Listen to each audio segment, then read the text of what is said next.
What's up, guys? This is the Ninja Blade finale, and this is your host, Bella Right Occult Gaming.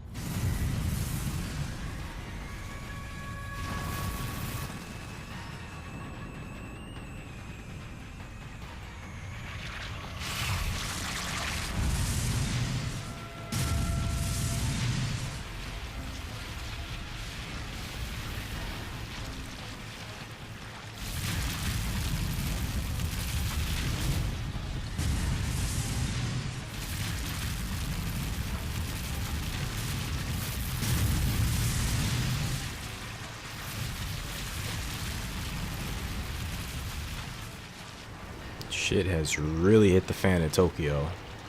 I will say that.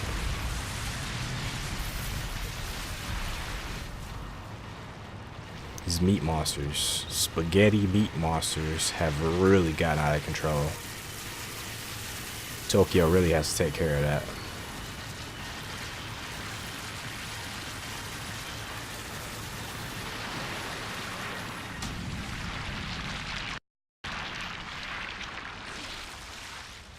Wow. And that looks like a familiar sight. The actual monster kind of reminds me of the Ouroboros virus from Resident Evil 5.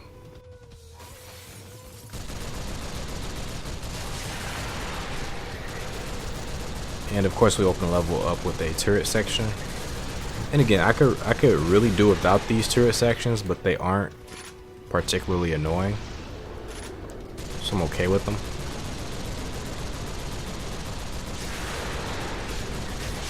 Like, turret sections typically aren't annoying in any video game. They can be if you do them too much, or if the mechanics are kinda like, if the mechanics interfere with what you're trying to do. Like, I would say the turret sections in Resident Evil 5 were annoying. But here they're kind of inoffensive. They can be annoying, like if you're trying to just play a level and have some hack and slash fun, because you can't skip these. And I think that's the key to turret sections. If you can't skip them, then they can get annoying. For me personally, these just weren't that annoying, but I digress.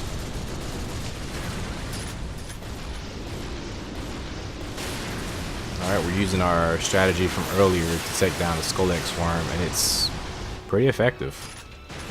Really, until you run out of ninja vision.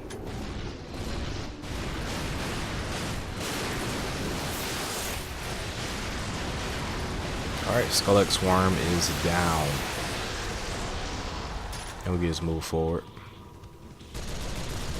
Yeah, the city is totally destroyed. But you know what? I still don't really understand this this virus. This it's not really a virus, it's like an infestation. And that's really what I don't understand about it. I don't understand what's infesting. The game has yet to explain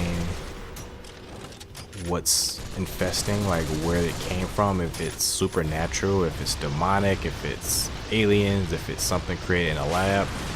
My guess from the context clues would be that it is something that's created in a lab. But it could even be a mixture. Could be a mixture of all three for all I know, because they haven't explicitly said what this infection is. But I think there's a bit of the story I'm missing, probably from maybe the instruction manual, because I don't really have an instruction manual with my copy of the game. But there might be something missing.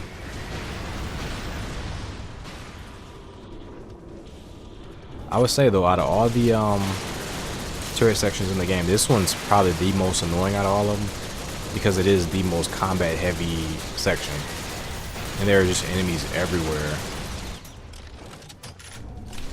And if you don't use ninja vision to slow down things, then you're gonna be passing these guys with rocket launchers, and they're gonna be constantly doing damage to you. It's not that big of a deal. As long as you have decent aim, you can take at least some of these guys out, and that'll prevent them from at least killing you. But it is fairly annoying. Especially right here. Like right here, I thought I took this guy out. I got fired on him a couple times. Yeah, and I looked at his health bar, and his health bar completely faded away. But for some reason, either he didn't die or he was replaced by an identical character. Somebody was down there shooting at me with a rocket.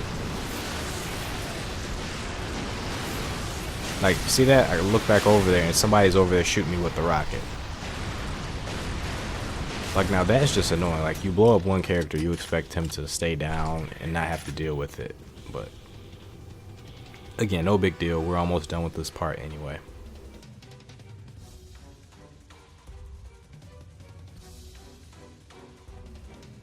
I like the unnerving quiet time. It's like, okay. The level's been loud as hell so far. What's gonna happen next?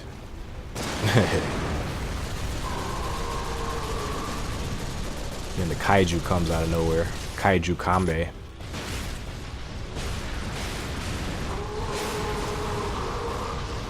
Yeah, my strategy was really just spam Ninja Vision and spam heavy explosive ammo.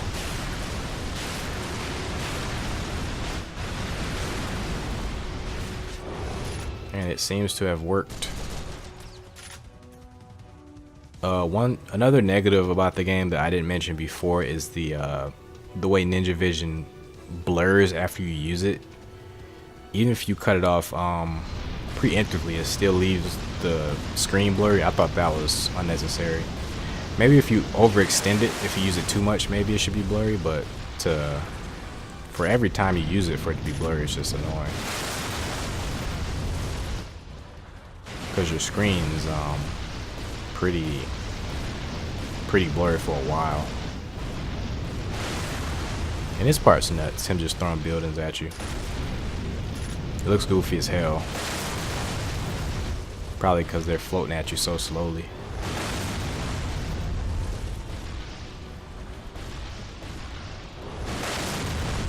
And because of the dust, oh.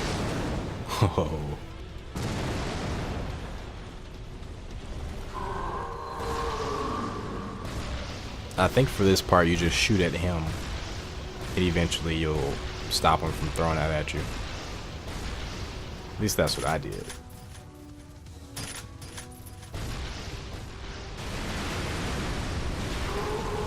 Go. And we stopped him from murdering us.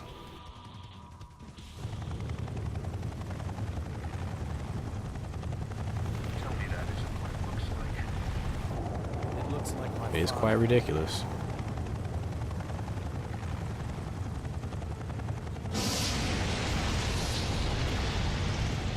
And he has lightning as well.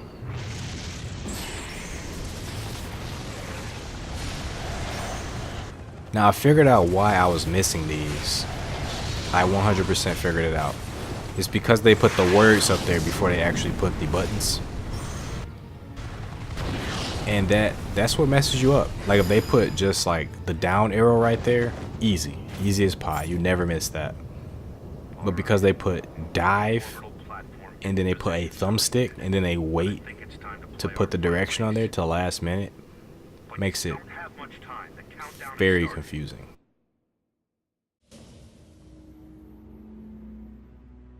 I think that's the one error with the quick time events, because other than that I enjoy them, but you miss them too much because you anticipate what to do, you get in a groove, and then you're pressing buttons based on the words and based on what you feel the action will be. It looks like there are two ways to go. All right, kid, you decide. Good luck. And they'll say jump, right? But you'll press A, because typically jump is A in the game and in the quick time events, but then they'll change it and they'll make jump like Y or up for like one instance, just to throw you off.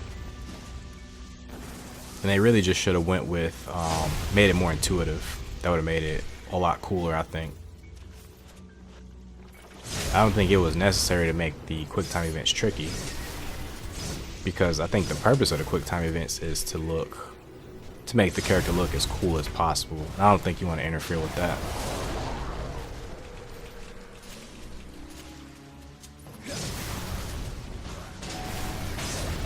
got an adrenaline boost over there. These guys are annoying, so you probably want to take them out before you start messing with this, but it's okay either way. And as Wilson mentioned, we do have 2 different ways of getting about this level. The directions do loop around, so you can experience both directions. You can go straight down this path, and then you can loop around back the other way to get secrets and everything. So don't worry about getting too far one way and having to redo the level or something like that. As a matter of fact, that's exactly what I do here, is I explore every which way. And I think it's the very first level that I end up getting every single collectible the first time through.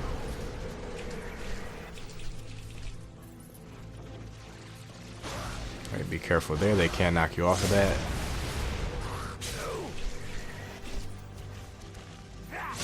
And there is a breakable wall there, if you didn't notice.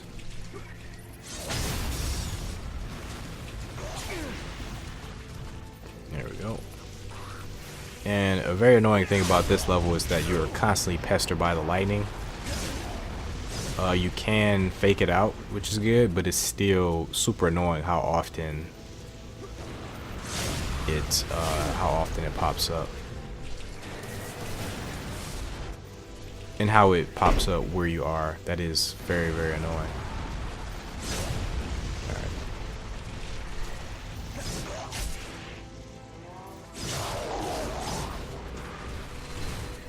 Alright, and I wasn't very smart right here.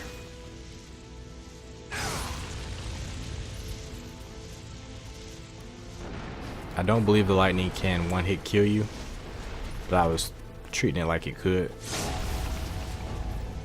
Alright, we got an emblem and we got an aid spray there. So check and look at everything I could pick up, and we have a health piece and a shinobi emoji. So I believe I ended up getting both this level.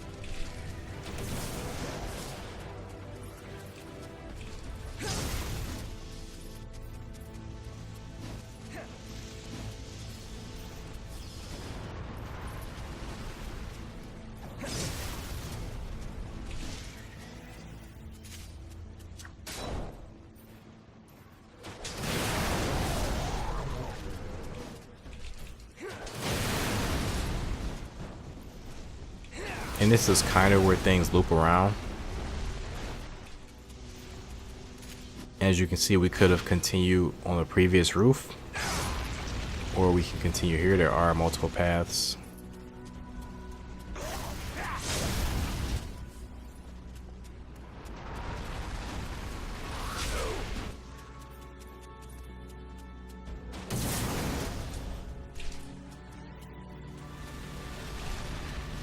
So I'm just confirming what's what, kind of getting a lay of the land, figuring things out. I could also, that's where it loops around, I could come over here. Looks like I don't see that yet. And we got another health piece, the final health piece, and we got the achievement for getting all the health pieces. I think I'll go for a walk.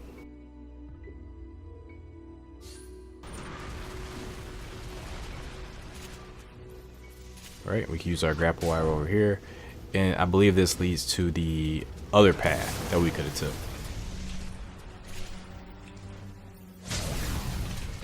And there really isn't anything significant about the other path over there, but I take it anyway just for curiosity's sake. But you know what, I didn't go the other way. This level is very interesting. Now that I look at it, there actually is a part of the level I didn't visit. And that's the part over here. I didn't go over there.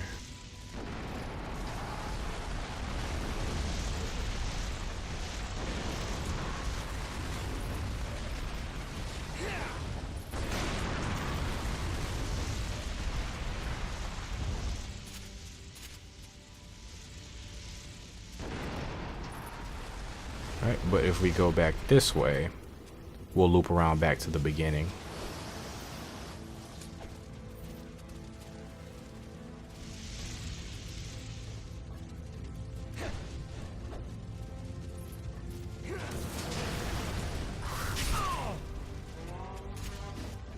Screw these enemies, they are super annoying.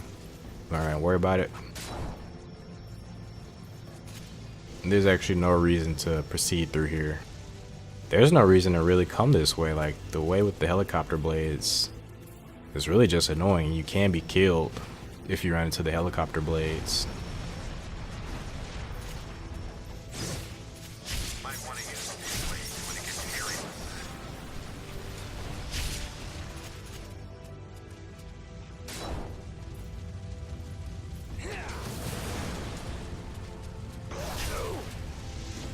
Freaking enemies just waiting in boxes. Alright, so yep, we looped around successfully. There was more to that area over there. We probably could have used it to continue forward, but it is unnecessary at this point. We'll just go ahead and continue this way. The much safer route. I would say this is the safer route because there are no instant kill shenanigans going on.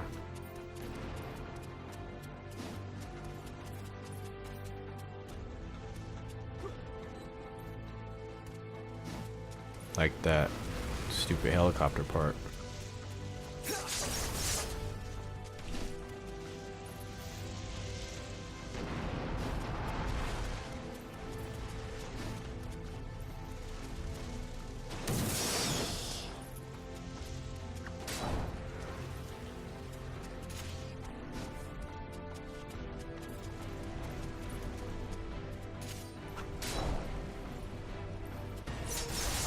Alright, we got a boss fight. This is gonna be maybe the third or fourth time we fought the Pox Giant. So they do reuse bosses, but I'm not really angry about that, or I don't really feel any type of way about that.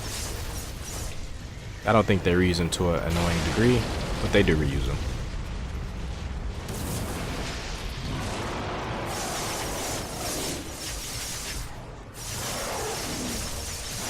And as we can see, the Twin Falcon Eyes make short work of the Pox Giant. These guys, I believe for this level are extra powerful. Have more health than usual, I should say.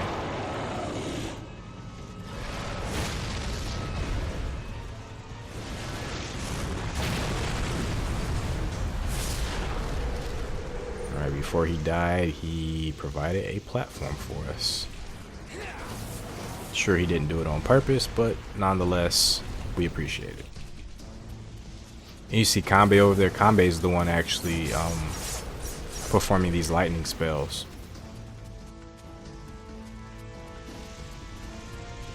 You can see him over there concentrating with his ninpo pose. Alright, and this is actually another opportunity to proceed in two different directions. And at this point, I was just over the enemies. Or not quite yet, almost.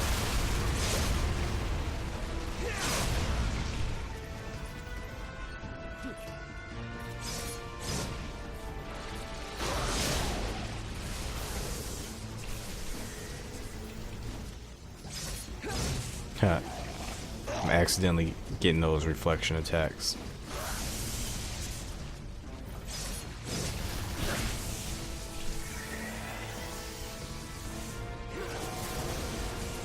Screw those guys.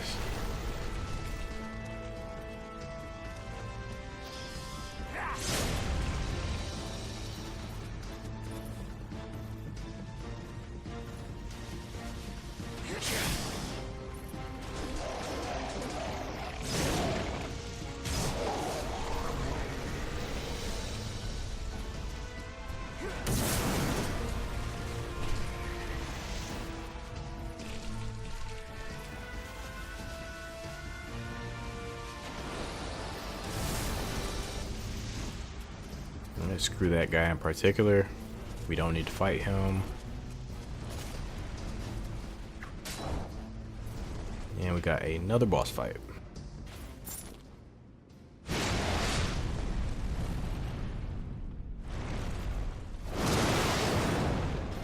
This is the big boss fight. Mutant Kanbe. Now I was gonna make a point earlier about well, that attack's just ridiculous. But yeah, I was gonna make a point earlier about this game being just as ridiculous as Resident Evil 4. When it comes to Kanbe's transformation into a giant statue man using bioworms, it reminds me of a lot of stuff I saw in Resident Evil 6. Now, there's one section in Resident Evil 6 where you play as Ada, and you are up against a mutant version of...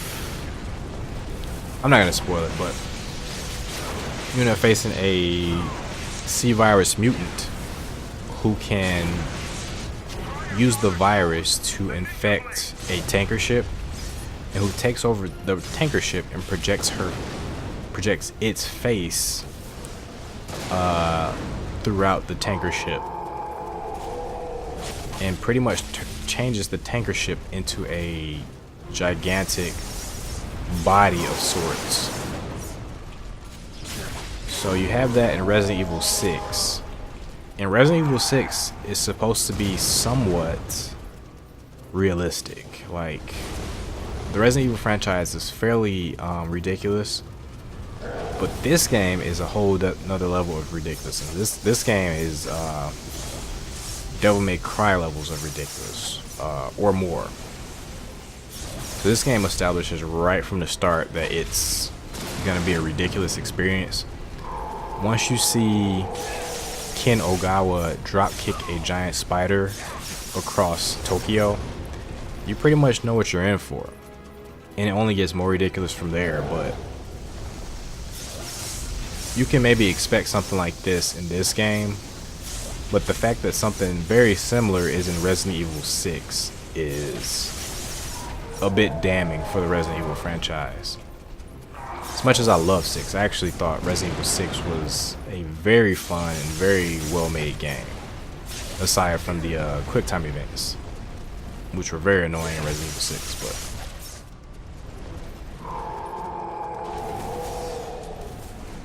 But that's Resident Evil 6. We're playing Ninja Bureido right now, and right now Mutant Kanbe is giving us the business, man.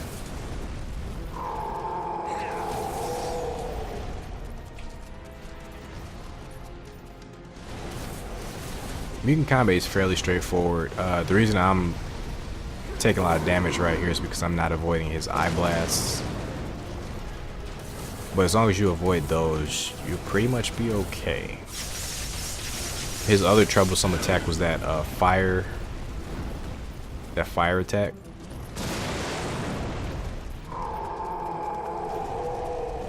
Alright, so the whole point of Kanbe is you have to damage his hands whenever you get a chance. That's going to cause him to lean on the stage. Then you damage his head. When his head's low, you want to avoid his lasers while doing damage to his head. The best way to do damage, for me at least, was the wind shuriken. But I think you'll find more mileage out of the great sword and the twin daggers, or the ninja blade if you like that sort of thing. So right here, that's his most dangerous attack because of the fire eruption. Fire eruption is the worst part, but you can actually avoid it with the wind shuriken. Best bet right here is to hurt his hand. That's what you want to do right there, is to actually hurt his hand. And hurting his hand would make him fall. But since I didn't hurt his hand when I had a chance, I have to deal with this attack. And I'm just gonna heal it out since I have 9 8 sprays. It's the last level, so we ain't gotta deal with too much stuff here. Okay, so I'm finally wising up about that eye laser attack. And about some of his other bullshit. Except that attack. That attack keeps hitting me. I really do hate when bosses' recoil attacks do damage. When they retreat.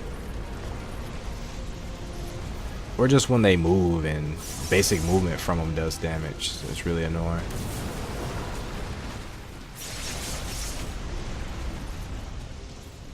Kanbe here. Kanbe here is just a plain old damage sponge.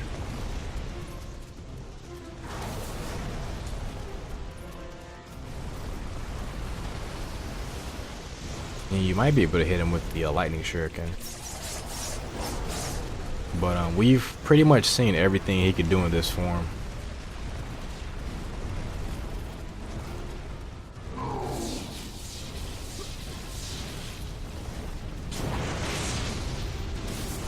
Of course, that ridiculous attack. It's a nasty combination of AoE and elements. Alright. Attack his hand. That's gonna drop him. Even go for his face.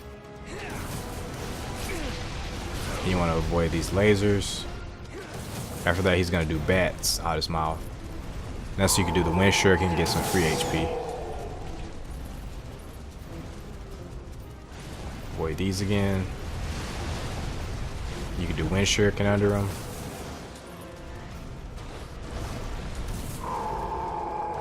And wind shuriken for bats. And you just repeat the process. Kanbe's in this form, he's not much of anything.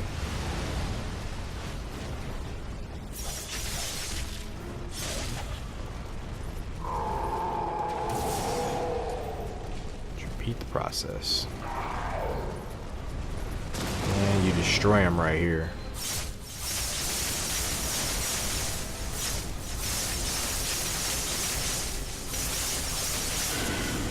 When he moves, he damages you, of course, but he's done.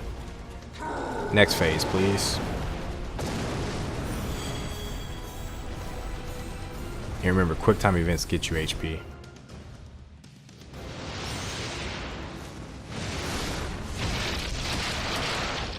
Oh man, hit him with the 1-2 buckle my shoe.